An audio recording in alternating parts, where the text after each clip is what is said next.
Hello dear students, कैसे हो आप लोग। आज जो केस स्टडी हम लेकर आए हैं वो केस स्टडी है क्लास 12th मैथ्स के स्टूडेंट्स के लिए। और यहाँ पर कॉन्टिन्यूटी और डिसकॉन्टिन्यूटी की बात होगी। ज़्यादा जो फोकस है वो डिसकॉन्टिन्यूटी को लेकर होगा। तो बड़ा इंटरेस्टिंग होने वाला है ये केस स्टडी। और हाँ, हमेशा की तरह आप पहले क्वेश्चन को समझना, केस स्टडी को समझना, और उसके अंदर जो बीच बीच में क्वेश्चंस दिए होते हैं उनमें वीडियो को पॉज कर कर पहले खुद सॉल्व करने की कोशिश करना। और हाँ, वीडियो के एंड पर कमेंट बॉक्स में ज़रूर बताना कि आपके कितने क्वेश्चंस ठीक हुए हैं। और साथ साथ अगर किसी और चीज़ की भी आप लोगों को, यानी किसी टॉपिक या सब टॉपिक या किसी पर्टिकुलर क्वेश्चन में कोई प्रॉब्लम है तो आप उसको भी कमेंट बॉक्स में ज़रूर मेंशन कर देना। और साथ ही साथ टेलीग्राम ग्रुप्स हैं नीचे डिस्क्रिप्शन बॉक्स में, उन टेलीग्राम ग्रुप्स को जल्दी से ज्वाइन कर लो। वो फ्री टेलीग्राम ग्रुप्स हैं। बहुत सारी पीडीएफ मटेरियल वीडियोस तो भेजते ही हैं, बाकी सारी चीज़ें भी हम वहाँ भेजते रहते हैं। तो आइए जल्दी से एंटर करते हैं case studies on continuity and discontinuity. तो यहाँ जो केस स्टडी है वो कंटिन्यूअस और डिसकंटिन्यूअस फंक्शंस को लेकर है। और यहाँ इस केस स्टडी में बताया गया है कि डिसकंटिन्यूटी कितनी तरह की होती है, और फिर इसके बेसिस पर हमें क्वेश्चन दिए जाएंगे और उनको हमें आंसर करना पड़ेगा। और यहां बोला गया है a function F X will be discontinuous at X is equal to A if F X has, पहली तरह की डिसकंटिन्यूटी कैसी होती है वो देख लें आप, कि डिसकंटिन्यूटी ऑफ फर्स्ट काइंड क्या होती है, व्हेन दोनों की दोनों लिमिट एग्जिस्ट कर रही हैं, यानी लेफ्ट हैंड लिमिट यहां देख रहे हैं आप और right hand limit both exist, दोनों की दोनों लिमिट इंडिविजुअली एग्जिस्ट कर रही हैं लेकिन आपस में इक्वल नहीं है। यानी left hand limit is not equal to right hand limit, लेकिन दोनों इंडिविजुअली एग्जिस्ट करती हैं, बोथ एग्जिस्ट। तो ये पहले तरह की डिसकंटिन्यूटी होती है। हम आगे बढ़ते हैं और अब दूसरी डिसकंटिन्यूटी क्या कह रही है, discontinuity of the second kind.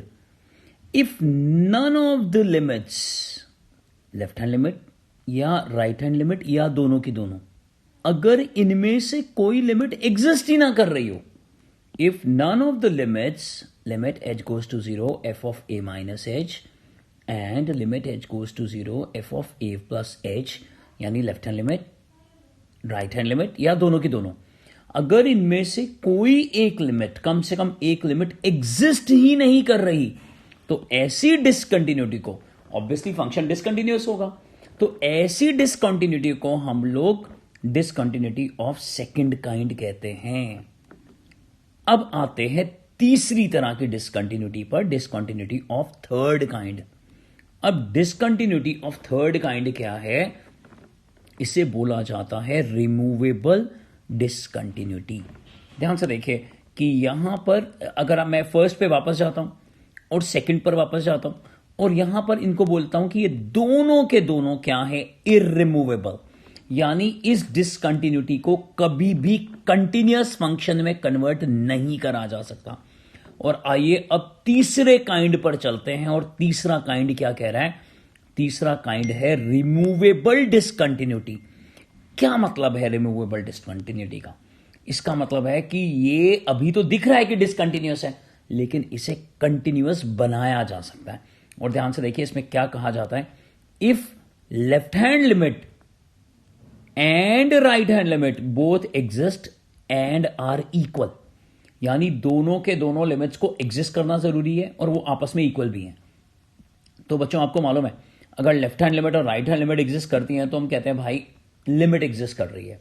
लेकिन अगर उस लिमिट की वैल्यू फंक्शन की वैल्यू के इक्वल ना हो, ध्यान से देखिए फंक्शन की वैल्यू के इक्वल, यहां पर functional value F dot V dot या वैल्यू ऑफ द फंक्शन, इस तरह से भी लिखते हैं, अगर इसके इक्वल ना हो तो हम कह देते हैं कि भाई फंक्शन तो डिसकंटिन्यूअस है, लेकिन इस डिसकंटिन्यूअस फंक्शन को कंटिन्यूअस बनाया जा सकता है, तभी तो इसको रिमूवेबल डिसकंटिन्यूटी कहते हैं।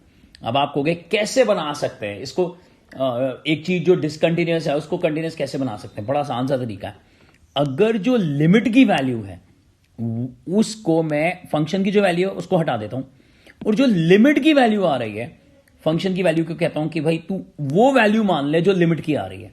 सो हम लिमिट की वैल्यू तो नहीं बदल सकते, लेकिन हम फंक्शनल वैल्यू को बदलकर जो लिमिट की वैल्यू है अगर वही मान ले तो ये जो डिसकंटिन्यूअस फंक्शन है वो कंटिन्यूस में कन्वर्ट हो जाता है। इसीलिए जो तीसरा टाइप होता है यानी थर्ड काइंड ऑफ डिसकंटिन्यूटी, उसको रिमूवेबल डिसकंटिन्यूटी भी बोला जाता है।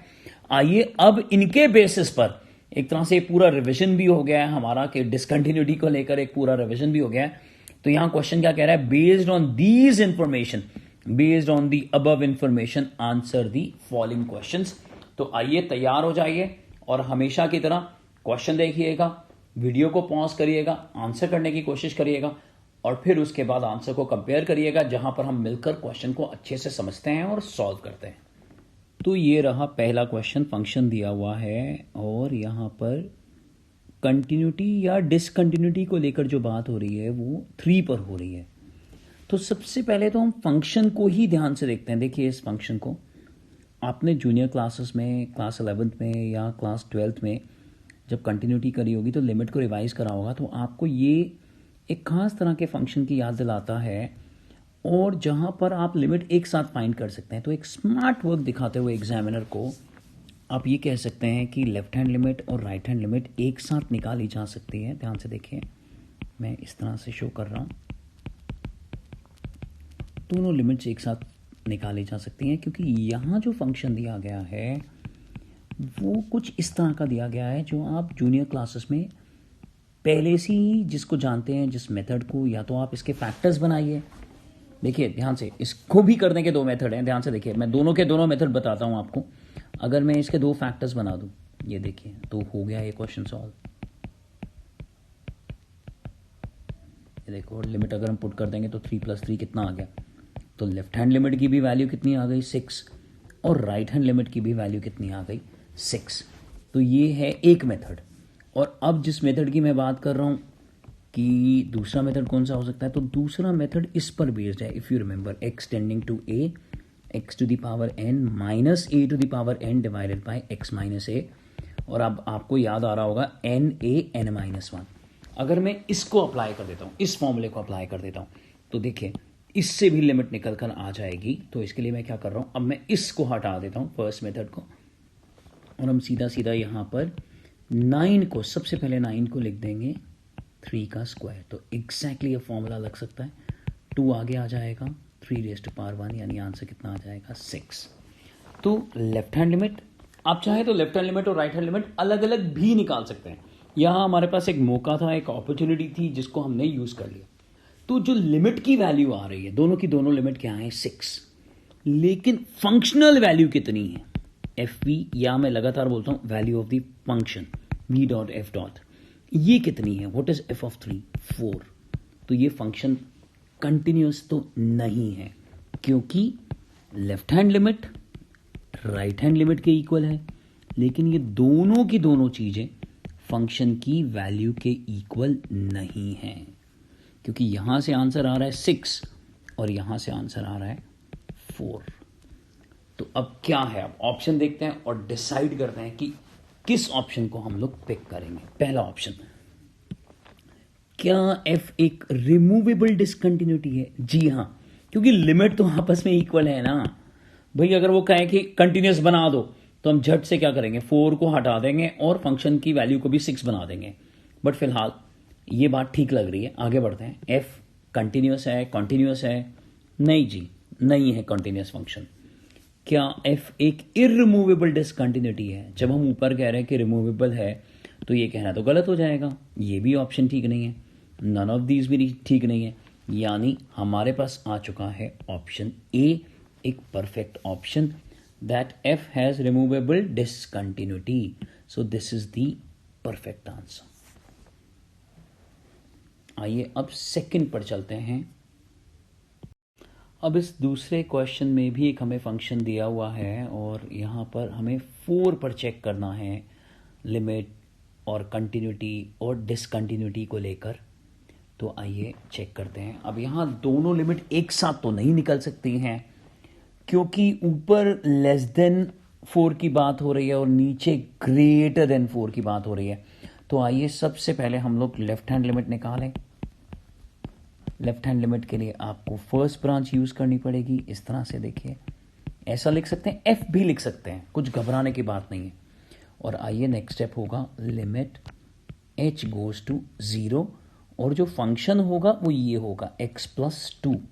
तो यहाँ पर हम पुट करेंगे 4 minus H plus 2, limit h goes to 0, ये हो जाएगा 6 माइनस एच, और जो आंसर आएगा, क्योंकि h को जब हम 0 पुट करेंगे तो यहाँ जो लेफ्ट हैंड लिमिट निकल कर आ रही है वो 6 निकल कर आ रही है। अब नीचे राइट हैंड लिमिट की तरफ, सेकेंड ब्रांच की तरफ बढ़ते हैं, क्योंकि वहाँ कंडीशन क्या है, ग्रेटर देन 4, ये समझिए। और जल्दी जल्दी से यहाँ अब वर्किंग करते हैं। अगर ये सारी चीज़ें आप ओरली कर पाते हैं तो आपको मालूम है कि अगर पेपर MCQ फॉर्म में है और वर्किंग नहीं मांग रहे तो आप ये सारी वर्किंग रफ में कर सकते हो या इसको कम कर सकते हो, बट मैं पूरी तरह से आपको समझाते हुए आगे बढ़ रहा हूँ। ध्यान से देखिए, यहाँ पर आ गया 8 प्लस एच और लिमिट क्या है, h गोज टू 0, और यहाँ लिमिट आ गई है 8। और जहाँ तक फंक्शन की वैल्यू है, ध्यान से देखिए, इक्वल टू कहाँ पर है, फर्स्ट ब्रांच में, तो फंक्शनल वैल्यू निकलेगी फर्स्ट ब्रांच से। यानी अगर मैं इस तरह से लिख दूँ f डॉट v डॉट, यहाँ पूरा लिख सकते हैं फंक्शनल वैल्यू, तो f ऑफ 4 क्या हो जाएगा, सीधा डायरेक्टली वैल्यू पुट करेंगे 4 प्लस 2, तो फंक्शनल वैल्यू आ जाएगी हमारे पास 6। तो अब हमारे पास यहाँ 3 नंबर हैं, 6, 8 एंड 6। ये क्या मतलब है, यहां पर ये बोला जा रहा है कि जो लेफ्ट हैंड लिमिट है वो राइट हैंड लिमिट के इक्वल नहीं है, जिससे ये समझ में आता है कि फंक्शन जो है हमारा वो एक कॉन्टिन्यूअस फंक्शन नहीं है, फंक्शन इज डिसकंटिन्यूअस फंक्शन। और दूसरी बड़ी बात, अब क्योंकि फंक्शन डिसकंटिन्यूअस हो गया है लिमिट की वजह से, दोनों की दोनों लिमिट जो है वो एग्जिस्ट तो कर रही हैं लेकिन आपस में इक्वल नहीं है। तो ये कैसी डिसकंटिन्यूटी हुई, तो अगर ये पूछे कि कैसी डिसकंटिन्यूटी है तो हम कह देंगे कि this is the discontinuity of the first kind. But पता नहीं ऐसा ऑप्शन में पूछा है या नहीं पूछा है, बट हम अब यहां पर एक और बात समझते हैं कि left hand limit functional value के इक्वल है, f(4) के इक्वल है, और ये मिलाकर दोनों राइट हैंड लिमिट के इक्वल नहीं है। ये बात तो पक्की है कि फंक्शन डिसकंटिन्यूअस है। अब ऑप्शंस पे चलते हैं, क्या ऑप्शंस हैं। क्या f एक इररिमूवेबल डिसकंटिन्यूटी है, बात करी जा सकती है, क्योंकि ये कभी भी कंटिन्यूअस नहीं बनाया जा सकता, क्योंकि लिमिट ही आपस में इक्वल नहीं है तो हम कुछ बात कर ही नहीं सकते हैं। क्या फंक्शन कंटिन्यूअस है, नहीं है जी। क्या फंक्शन की डिसकंटिन्यूटी को रिमूव कर सकते हैं, नहीं कर सकते, नन ऑफ दीज छोड़ दो। तो यहाँ क्लियरली फिर से जो ऑप्शन है वो ऑप्शन ए बन रहा है यहाँ पर कि हाँ भाई ये फंक्शन डिसकंटिन्यूअस है और इस डिसकंटिन्यूटी को परमानेंट ही माना जाए, इसको रिमूव नहीं कर सकते। आइए अब तीसरे क्वेश्चन की तरफ बढ़ते हैं। अब ये तीसरा क्वेश्चन भी लगभग पहले क्वेश्चन की तरह है, आप एक साथ लिमिट फाइंड कर सकते हैं। और इस बार मैं क्या कर रहा हूँ, लिमिट अलग अलग निकाल के बताऊंगा और आप चाहें तो मेथड 1 वाला तरीका ही कर सकते हैं। अब इसी तरह से क्योंकि एक मौका मिल गया हमारे को यहाँ पे, तो इसीलिए मैं इसको दूसरे मेथड से भी करके बताता हूँ। अब लेफ्ट हैंड लिमिट भी फर्स्ट ब्रांच से आएगी, क्योंकि भाई लिमिट टेंडिंग टू 2 है ना, नॉट इक्वल टू 2 तो नहीं है, तो इसका मतलब फर्स्ट ब्रांच से आएगी। तो हम इसको ऐसे लिखेंगे, limit x tends to 2 minus function है, और यहाँ लिख दिया लिमिट h गोज टू 0, जो कि आप लगातार कर रहे हो, और यहाँ x के बदले आ जाएगा 2 minus H the whole square minus 4, और नीचे आएगा 2 माइनस एच माइनस 2, ये कट गया। ऊपर होल स्क्वायर ओपन कर रहा हूँ, ध्यान से देखिए, 4 minus 4h plus H square minus 4, और नीचे माइनस एच, कट गया ये। फर्दर h कॉमन निकाल दिया, ब्रैकेट के अंदर ये देखिए h माइनस 4 बच गया, नीचे माइनस h आ गया। अब यहाँ पर हमें इसको कैंसिल करना होगा, नीचे -1 है, लिमिट लगाने पर h 0 हो जाएगा, तो -4 अपॉन -1, तो लेफ्ट हैंड लिमिट जो है वो 4 आ गई है। अब हम राइट हैंड लिमिट की तरफ बढ़ते हैं। एक पेज में ऐड कर रहा हूँ यहाँ पर, राइट हैंड लिमिट भी ऐसे होगी, इसी ब्रांच से आएगी, ये देखिए, क्योंकि नॉट इक्वल टू 2 है तो लेफ्ट हैंड लिमिट और राइट हैंड लिमिट दोनों इसी ब्रांच से आएंगी, उसी प्रोसीजर को फॉलो करते हुए। But remember this is 2 plus function आ गया, x के बदले पुट करा जाएगा 2 plus H the whole square minus 4, नीचे आएगा 2 plus H minus 2, whole square open कर दिया जाएगा, 4 plus 4h plus H square minus 4, और नीचे जब ये 2 और -2 कट जाएंगे तो नीचे h आ जाएगा, ऊपर भी 4 और -4 कट जाएंगे, h कॉमन लिया जाएगा, 4 + h आ जाएगा, नीचे h ऊपर h कैंसिल, लिमिट लगाई जाएगी, यहाँ 0 आ गया तो आंसर आ गया 4। तो लेफ्ट हैंड लिमिट और राइट हैंड लिमिट आपस में इक्वल आ गए और दोनों के दोनों फाइनाइट भी हैं, यानी एग्जिस्ट भी करते हैं। अब जल्दी से देखते हैं कि फंक्शनल वैल्यू क्या है, यानी f(2) क्या दिया हुआ है, f(2) दिया हुआ है 5, यानी बिल्कुल पहले जैसा केस, f(2) जो है वो 5 दिया हुआ है। तो अगर मैं इसको लिखूंगा तो मैं लिखूंगा left hand limit is equal to right hand limit, but together they are not equal to functional value, therefore fx is discontinuous. Discontinuous बड़ी तरह की प्रोनाउंसिएशन होती है बच्चों। तो आइए ऑप्शंस ढूंढते हैं, ऑप्शंस क्या हैं। तो f हैज रिमूवेबल डिसकंटिन्यूटी, लग रहा है भैया, बिल्कुल। f इज कंटिन्यूअस तो नहीं है। f हैज इरिमूवेबल डिसकंटिन्यूटी, ये भी नहीं कह सकते क्योंकि लिमिट तो आपस में दोनों इक्वल है। fx is continuous when functional value is 3, ये भी गलत है क्योंकि अगर फंक्शनल वैल्यू को मैं 5 के बदले 5 से हटा के 3 कर भी दूंगा तो मुझे तो कोई फायदा नहीं है। मुझे फायदा तब मिलेगा जब यहां 3 के बदले क्या होता 4। तो अब एक ही ऑप्शन समझ में आ रहा है और वो ऑप्शन क्या है, that f has removable discontinuity, यानी अगर ये यहां पर 3 के बदले हटाकर यहां इसको 4 कर देते तो फिर a और d पार्ट एक जैसा हो जाता। But right now the only possible answer is that f has removable discontinuity, यानी इसका आंसर भी ऑप्शन ए आया है। लगातार 3 क्वेश्चंस का आंसर ऑप्शन ए आ रहा है। आइए आगे बढ़ते हैं फोर्थ ऑप्शन की तरफ। आइए आगे बढ़ते हैं अगले क्वेश्चन की तरफ। इस क्वेश्चन में जब हम लिमिट पर और कंटिन्यूटी पर बात करेंगे या डिसकंटिन्यूटी पर बात करेंगे तो यहाँ हमें लॉग और एक्सपोनेंशियल के साथ बात करनी पड़ेगी। तो आपको फॉर्मूले पता ही होंगे, नहीं तो मैं जल्दी से आपको फॉर्मूले रिकॉल करवा देता हूँ। एक्सपोनेंशियल लिमिट के लिए ये एक मेजर फॉर्मूला होने वाला है, limit h goes to 0 e⁻h -1, ये आगे है e के सामने -1 divided by h is equal to 1। और दूसरा जो फॉर्मूला लॉग में यूज होता है वो होता है limit h goes to 0 log 1 + h upon h, ये भी 1 होता है। इनके रेसिप्रोकल भी 1 होते हैं, यानी इनको उल्टा कर दिया जाए तो भी इनके आंसर 1 होते हैं। तो आइए जल्दी से लिमिट निकालते हैं। आप फ़ायदा उठा सकते हैं क्योंकि दोनों की दोनों लिमिट, लेफ्ट हैंड लिमिट और राइट हैंड लिमिट दोनों यहीं से फर्स्ट ब्रांच से निकलेंगी और हमारे पास एडवांटेज है कि दोनों की दोनों लिमिट एक साथ भी निकाली जा सकती है, पर आप अलग अलग भी निकाल सकते हैं। तो आइए मैं दोनों लिमिट यहाँ ऊपर वाली ब्रांच से जहाँ पर x is not equal to 0 है, क्योंकि हमें 0 पे सब कुछ फाइंड करना है, वहाँ से फाइंड करता हूँ। तो यहाँ हम लिमिट फाइंड कर रहे हैं, left hand limit is equal to right hand limit, और जब हम लिमिट अब फाइंड कर रहे हैं एक्सटेंडिंग टू 0 हमारे पास आ गया e⁻x -1 ओवर log 1 + 2x। तो हम क्या करेंगे, सबसे पहले numerator and denominator, dividing numerator and, short form में लिखा हुआ है मैंने, एंड डिनोमिनेटर बाय x। अब इसका क्या फ़ायदा होगा, ध्यान से देखो, जब हम ऊपर x से डिवाइड करेंगे, मैं लिमिट अलग से लिख रहा हूँ, this is the part of the presentation, और डिनोमिनेटर में जब हम डिवाइड करेंगे तो ध्यान से देखिए, अब हम फॉर्मूले के लिए तैयार हैं, लेकिन डिनोमिनेटर में छोटी सी वर्किंग हमारे को करनी पड़ेगी। डिनोमिनेटर में हमें 2 से डिवाइड और 2 से मल्टीप्लाई करना पड़ेगा।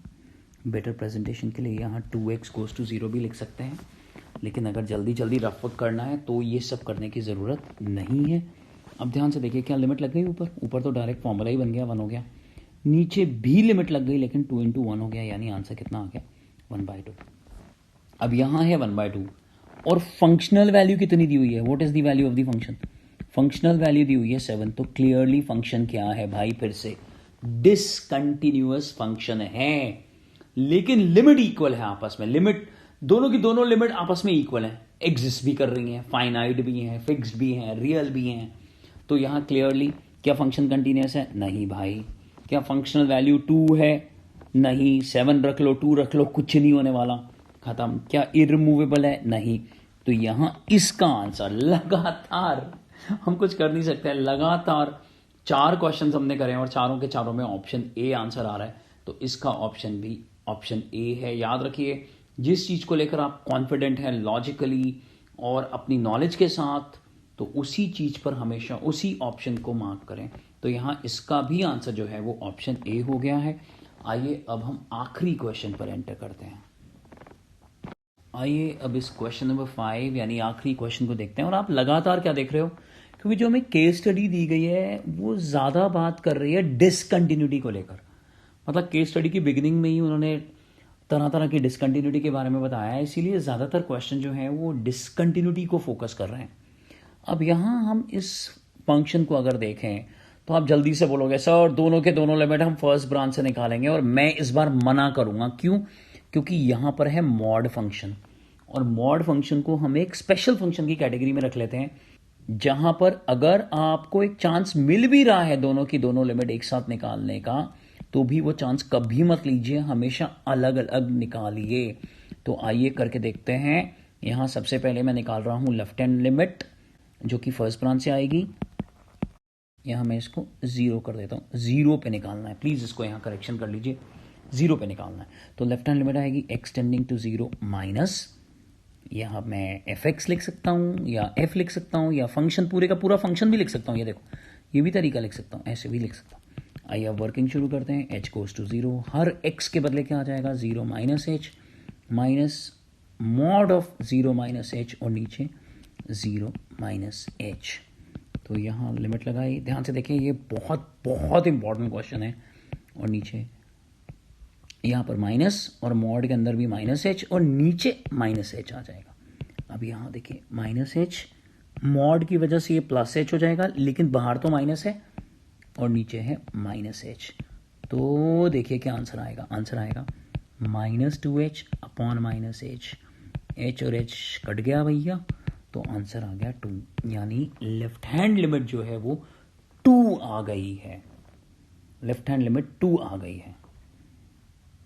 अब right hand limit, right hand limit की बात करते हैं। अब राइट हैंड लिमिट भी ऊपर से आएगी, एक साथ नहीं निकल सकती क्योंकि मॉड फंक्शन है। तो ये देखिए मैंने ऐसा कर दिया है, प्लस कर दिया है, मैं सीधा फंक्शन लिख रहा हूं इस बार, आप समझ गए। तैयारी आगे। This implies h goes to 0, 0 plus h। यहाँ देखिए, यहाँ पे भी आपको बहुत कुछ समझने को मिलेगा इस क्वेश्चन में। लिमिट h गोज टू 0, ऊपर आ गया h, और ये आ गया माइनस मॉड ऑफ h। अब मॉड ऑफ h क्या होता है भाई? मॉड ऑफ h आ जाता है limit h goes to 0, h minus h upon h। ये देखो, यहाँ पर बहुत बच्चों को कंफ्यूजन है। अब h माइनस h कितना हो गया? 0, और नीचे हो गया h। अब कुछ बच्चे कहते हैं यार ये तो लिमिट एग्जिस्ट ही नहीं कर रही है, ये तो इंडिटरमिनेंट फॉर्म बन रही है। नहीं, बहुत ध्यान से देखिए, अभी h 0 हुआ नहीं है। जी हां, अभी h 0 हुआ नहीं है, लेकिन ऊपर 0 हो चुका है। तो जो राइट हैंड लिमिट हमारे पास आएगी, जी हां, जो राइट हैंड लिमिट हमारे पास आएगी उसका आंसर हो जाएगा 0। तो लेफ्ट हैंड लिमिट 2 आ रही है, राइट हैंड लिमिट 0 आ रही है। फंक्शनल वैल्यू दी हुई है हमारे को, फंक्शनल वैल्यू कितनी दी हुई है? 2 दी हुई है। तो यहां पर ये बात तो पक्का समझ में आ रही है कि भाई फंक्शन जो है वो कंटिन्यूअस तो नहीं है, फंक्शन तो डिसकंटिन्यूअस है क्लियरली, क्योंकि लेफ्ट हैंड लिमिट और राइट हैंड लिमिट ही आपस में इक्वल नहीं आ रही। तो आइए अब ऑप्शंस देखते हैं कि ऑप्शंस क्या हैं। तो फंक्शन इज कंटिन्यूअस इफ, अगर मैं फंक्शनल वैल्यू को 2 बना दूं, वो तो ऑलरेडी 2 है भैया, उसमें क्या चेंज करोगे? तो फंक्शन तो कंटिन्यूअस नहीं बन सकता भैया तब भी। क्या फंक्शन कंटिन्यूअस है? नहीं है। क्या इस डिसकंटिन्यूटी को रिमूव करा जा सकता है? नहीं करा जा सकता, क्योंकि लेफ्ट हैंड लिमिट ही आपस में इक्वल नहीं है राइट हैंड लिमिट के। ये देखिए, ये भी तरीका है। तो यहां इस क्वेश्चन का आंसर जो है, द फंक्शन हैज इररिमूवेबल डिसकंटिन्यूटी। तो इसका ऑप्शन जो है वो ऑप्शन सी हो गया है। तो बच्चों, आपको ये सेशन भी बहुत अच्छे से समझ में आया होगा। आप बहुत अच्छे से जो यहाँ जितने भी वीडियोस दिए गए हैं आप उनको पढ़ते हैं, समझते हैं, नोट्स बनाते हुए आगे बढ़ते हैं और बहुत अच्छे अच्छे कमेंट हमें करते हैं। बच्चों, इसी तरह से आप आगे बढ़ते रहिए। चैनल को सब्सक्राइब नहीं करा है तो चैनल को सब्सक्राइब करिए। अगर हमारे साथ एक सिस्टमैटिक पढ़ाई करना चाहते हैं तो दिए हुए नंबर पर हमसे कॉल करिए, हमसे बात करिए, हमें व्हाट्सएप करिए और हम आपको बेस्ट वे बता देंगे कि हमारे साथ एक सिस्टमैटिक पढ़ाई आप कैसे कर सकते हैं। बच्चों, पढ़ते रहिए और आगे बढ़ते रहिए।